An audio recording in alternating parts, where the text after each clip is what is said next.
अस्सलामुअलैकुम वरहमतुल्लाह। सबसे पहली और बड़ी अपडेट ये है कि रिसेंटली इंजीनियर साहब ने अपनी लेटेस्ट वीडियो में इसराइल के हवाले से हदीसों से एक ऐसी पेशन गोई साबित की जो कि बहुत भयानक और खौफनाक है। इंजीनियर साहब ने यह फरमाया कि कुर्बे क़यामत से पहले तुर्की और बैतुल मक़दिस भी इसराइल के कब्जे में आ जाएंगे। और तो और इंजीनियर साहब ने यह भी फरमाया कि हो सकता है कि मुस्तकबिल में सीरिया और ईरान पर भी इसराइल की हुकूमत हो। शाम के हवाले से जो अहादीस हैं ये बिल्कुल कुर्बे क़यामत वाली अहादीस हैं जो हजरत ईसा अलैहिस्सलाम के नुज़ूल से मुतल्लिक और उनके दज्जाल को कत्ल करने से मुतल्लिक है।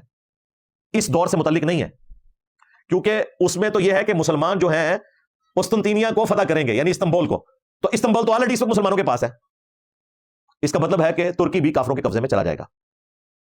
बैतुल मक़दिस को फतह करेंगे, इसका मतलब है कि बैतुल मक़दिस इसराइल के कब्जे में होगा, इस वक्त भी है और अब ग्रेटर इसराइल की तरफ जा रहा है। इसलिए देखें उन्होंने कुछ अरसे बाद शाम ऐन मुमकिन है इसराइल के पास आ जाए। गोलान की पहाड़ियां तो उन्होंने कब्जे में कर ली हैं और मेरे मुंह में खाक, मुझे तो नजर आ रहा है कि शायद मुस्तकबिल में ईरान तक भी इसराइल की हुकूमत पहुंच जाए, जो नजर आ रहा है। और ये सारे का सारा मामला वो 7 अक्टूबर 2023 से जो स्टार्ट हुआ था, हमास के जो अटैक थे, उस वक्त दुनिया इसराइल के ऊपर तान कर रही थी कि इसराइल को पता ही नहीं चला, एक दिन में 5000 अटैक हो गए। और भाई उनको सब कुछ पता था, वो इसके लिए ग्राउंड तैयार कर रहे थे। वो तो बड़े खुश थे अंदर थे कि एक बार ये हमला करें, फिर हम इस हमले को बुनियाद बनाकर इनको खत्म कर देंगे। और आप मेरी उस वक्त वीडियो देखें, मैंने स्टार्ट में कहा था मुझे नहीं लगता कि अब इसराइल रुकेगा जब तक कि इस पूरे मामले को खत्म ना करते। ये मेरी ख्वाहिश नहीं थी, नाऊज़ बिल्लाह। मैं तो कहता हूं आज अमेरिका खत्म हो जाए, इसराइल खत्म हो जाए, ठीक है। हम मौलाना फजल रहमान साहब को प्रेसिडेंट बना दें अमेरिका का, और मौलाना इमरान खान साहब को रशिया का प्रेसिडेंट बना दें, ठीक है जी। मुफ्ती मुनीर रहमान साहब को पाकिस्तान का, ठीक है। तकी उस्मानी साहब को अफगानिस्तान का, ठीक है ना। वो तो हमारी ख्वाहिश है, लेकिन एक ग्राउंड रियलिटीज अपनी जगह मौजूद है, उनसे तो कोई इनकार नहीं कर सकता। नेक्स्ट अपडेट ये है कि अपनी इसी वीडियो में इंजीनियर साहब ने इसराइल के पड़ोसी मुल्क सीरिया में रजीम चेंज के हवाले से भी अपना मौक़िफ़ दिया। आप तमाम भाइयों को पता होगा कि पिछले कई सालों से सीरिया में बशार अल असद जो कि ईरान से मुतासिर थे, उनकी हुकूमत थी। लेकिन अभी हाल ही में अलकायदा और ISIS से मुतासिर अबू मोहम्मद जोलानी ने उनका तख्ता पलट दिया और वहाँ पर अपनी हुकूमत कायम कर दी। इसी रजीम चेंज के हवाले से इंजीनियर साहब ने यह फरमाया कि बशार अल असद आज के दौर का हिटलर था, क्योंकि आज जैसे इसराइल गजा के लोगों पर हमला कर रहा है, उसी तरीके से बशार अल असद ने भी सीरिया में रहने वाले लोगों पर जुल्म सितम किया। अगर आप मुझसे पूछे तो मैं समझता हूं कि ये जो बशार अल असद था, ये इस मॉडर्न वर्ल्ड में एक अरब का आप कह सकते हैं हिटलर था। जिस तरीके से उसने अपनी हुकूमत को मजबूत करने के लिए लोगों पर जुल्म किया। ये आपको जो गजा के ऊपर बमिंग नजर आ रही है ना, इसराइल बदमाश की, इसी तरह की बमिंग बशार अल असद ने अपने इलाकों के ऊपर करके वहां पर केमिकल वेपन्स भी यूज किए और लोगों को नाहक कत्ल किया। इसलिए आप देख रहे हैं कि अबू मोहम्मद जुलानी, जिनकी उम्र इस वक्त 42 ईयर्स है, उनका जो बाकायदा इंटरव्यू है वो CNN के ऊपर आया। आप अपनी अकल इस्तेमाल करें कि अमेरिका को मुसलमानों के साथ क्या दिलचस्पी हो सकती है कि मुसलमानों की जिहादी तंजीम का एक लीडर जिसने उस डिक्टेटरशिप का खात्मा किया, उसको वो अपने चैनल के ऊपर बुलाकर बाकायदा इंटरव्यू करवा रहे हैं और उसमें वो बड़ी अच्छे तरीके से गुफ्तगू कर रहा है। वो दाइश को भी ऑन नहीं कर रहा और वो कह रहा है कि तमाम मज़ाहिब को, तमाम मकातब फ़िक्र को यहाँ पर आज़ादी होनी चाहिए। शाम में हम तमाम को सपोर्ट करेंगे, शिया हो, सुन्नी हो, क्रिश्चियंस हो, ज्यूज़ हो।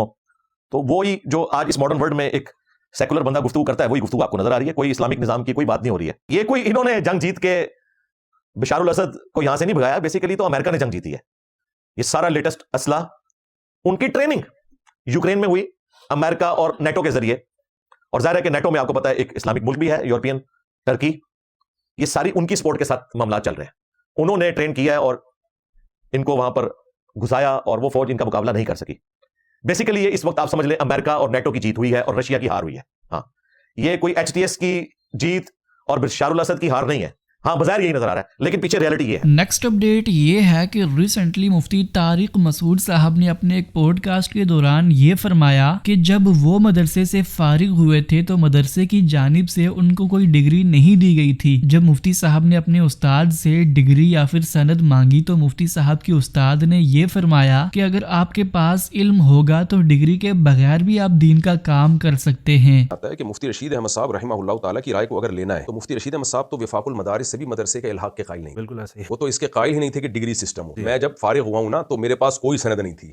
مفتی رشید احمد صاحب نے کہا کہ ہم نے کہا حضرت وفاق سے الحاق کر دیں. حضرت نے فرمایا اگر عالم بنو گے، علم ہوگا تو ڈگری کے بغیر دنیا میں کام کرو گے، علم نہیں ہوگا تو ڈگری سے بھی کام نہیں ہوگا. تو وہ تو سرے سے وفاق المدارس ہی کے قائل نہیں تھے. تو اگر ان کو فالو کرنا ہے تو پھر وفاق کا وجود ہی غلط ہو جائے گا. ٹھیک ہے. ایک بات یہ نیکسٹ اپڈیٹ یہ ہے کہ ریسنٹلی تنظیم اسلامی کے امیر شجاع الدین شیخ صاحب سے یہ سوال کیا گیا کہ بہت سی علماء کرام یہ کہتے ہیں کہ پاکستان جیسے ملک میں جہاں پر فرقہ پرستی ایک بہت بڑا مسئلہ ہے کہ اگر وہاں پر کوئی نظام آیا تو وہ دراصل اسلامی نظام نہیں ہوگا بلکہ کسی فرقے کا نظام ہوگا. تو اس پر شجاع الدین شیخ صاحب نے کیا جواب دیا، میں چاہتا ہوں کہ آپ بھی میرے ساتھ ان کی یہ ویڈیو ضرور دیکھیں. بقول کچھ اسلامک اسکالر جو کہ اقامت دین کے معاملے پہ اختلاف رکھتے ہیں کہ ہمارے معاشرے میں فرقہ واریت کے عام ہونے کی وجہ سے اگر اسلام غالب ہوتا ہے، یعنی جو حالات ہیں فرقہ واریت کے، اس میں اگر اسلام غالب ہوتا ہے تو پھر کس فرقے کا اسلام نافذ ہوگا اور باقی فرقے کیا اسے قبول کر لیں گے؟ اچھا عمر یہ سوال ہے. ایک اسکالر کا لکھا ہے یا کئی نام بھی لکھے، میں نام نہیں لے رہا. ٹھیک ہے، ایک سے زائد ہے نا؟ جی ایک سے زائد. تو ویسے دلچسپ لگا کہ یہ سوال اسکالرز کی طرف سے آ رہا ہے کہ